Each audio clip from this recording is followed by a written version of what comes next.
বাড়ি ভাড়া সাধারণত নগর জীবনের অন্যতম বড় চাপ, বিশেষ করে বাণিজ্যিক শহরগুলোতে বসবাসকারীদের জন্য মাস শেষে ভাড়ার হিসাবই হয়ে ওঠে প্রধান দুশ্চিন্তা। তবে এক অভিজাত এলাকায় এমন একটি আবাসিক ভবন রয়েছে যেখানে এই চিরচেনা বাস্তবতা পুরোপুরি উল্টো।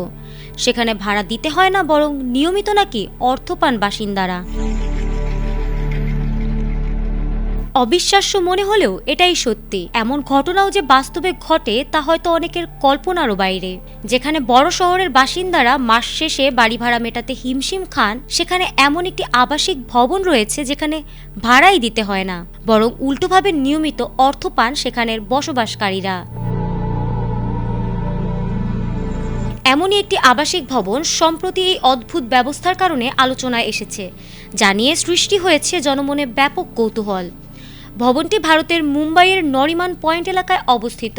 জলি মেকার নামের এই বহুতল ভবনটি আর 10টি বিলাসবহুল আবাসিক ভবনের মতোই মনে হলেও এর আর্থিক কাঠামো একে ব্যতিক্রমী করে তুলেছে।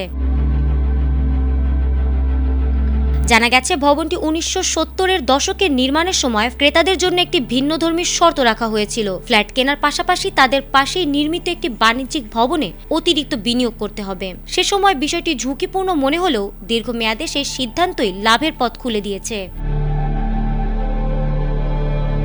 বর্তমানে ওই বাণিজ্যিক ভবনটি থেকে প্রতি মাসে ভাড়া বাবদ প্রায় 50 লাখ টাকা আয় হয়। রক্ষণাবেক্ষণ ও অন্যান্য খরচ বাদ দেওয়ার পর অবশিষ্ট অর্থ জলি মেকার ভবনের ফ্ল্যাট মালিকদের মধ্যে ভাগ করে দেওয়া হয়। এভাবে তারা প্রতি মাসে 3 লাখ টাকারও বেশি আয় করেন বলে জানা গেছে।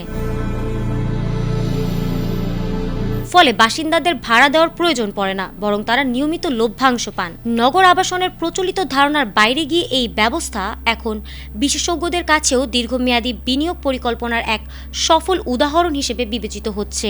যেখানে অধিকাংশ শহুরে মানুষ বাড়ি ভাড়ার চাপে নাকাল, সেখানে জলি মেকার ভবন দেখাচ্ছে সঠিক পরিকল্পনা আর সময়ের ব্যবধান মিললে বাড়িও হতে পারে আয়ের উৎস।